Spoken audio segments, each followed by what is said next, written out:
Hello friends, welcome to asked recipes. இன்றைக்கி நம்ம சேனலில் கல்யாண வீட்டு வத்த குழம்பு தான் எப்படி செய்யறதுன்னு பார்க்க போகிறோம்.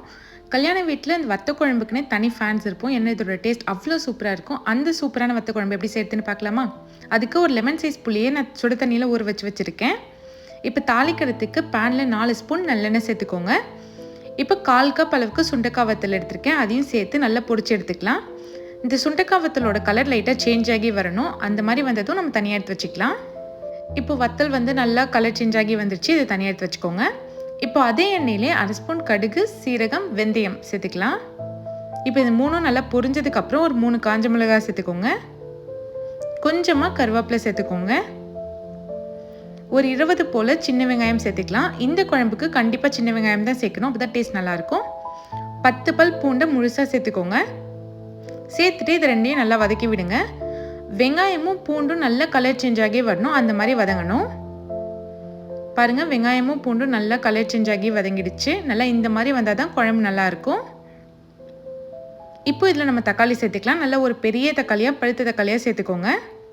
இப்போ குழம்புக்கு தேவையான அளவுக்கு உப்பு சேர்த்து இதையும் நல்லா வதக்கிக்கலாம்.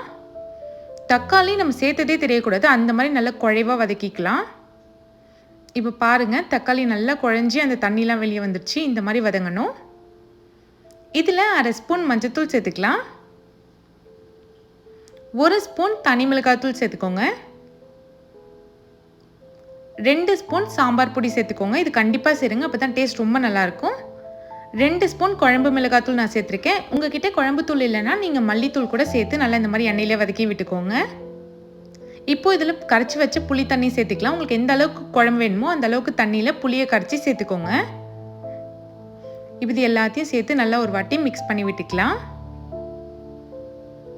இப்போ இதை மூடி போட்டு ஒரு 10 நிமிஷம் மீடியம் ஃப்ளேமில் கொதிக்க வைங்க. 10 நிமிஷத்துக்கு அப்புறம் ஓப்பன் பண்ணி பார்த்தீங்கன்னா குழம்பு நல்லா இந்த மாதிரி திக்காயிடும். இப்போ இதில் நம்ம பொரிச்சு வச்சு சுண்டைக்காய் வத்தல் சேர்த்து திரும்ப ஒரு 5 நிமிஷம் கொதிக்க வைக்கணும். இது நல்லா ஒரு வாட்டி மிக்ஸ் பண்ணி விடுங்க. இதோடவே கொஞ்சமாக வெல்லம் சேர்த்துக்கோங்க. இது நல்லா டேஸ்ட் என்ஹான்ஸ் பண்ணி கொடுக்கும்.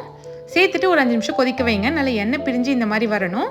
அவ்வளோதான், நல்லா நல்லெண்ணெய் வாசனையோட சூப்பரான வத்த குழம்பு ரெடி ஆயிடுச்சு. இதை நீங்களும் கண்டிப்பாக ட்ரை பண்ணி பாருங்கள். இந்த வீடியோ உங்களுக்கு பிடிச்சிருந்தா மறக்காமல் நம்ம சேனலை சப்ஸ்கிரைப் பண்ணிவிடுங்க.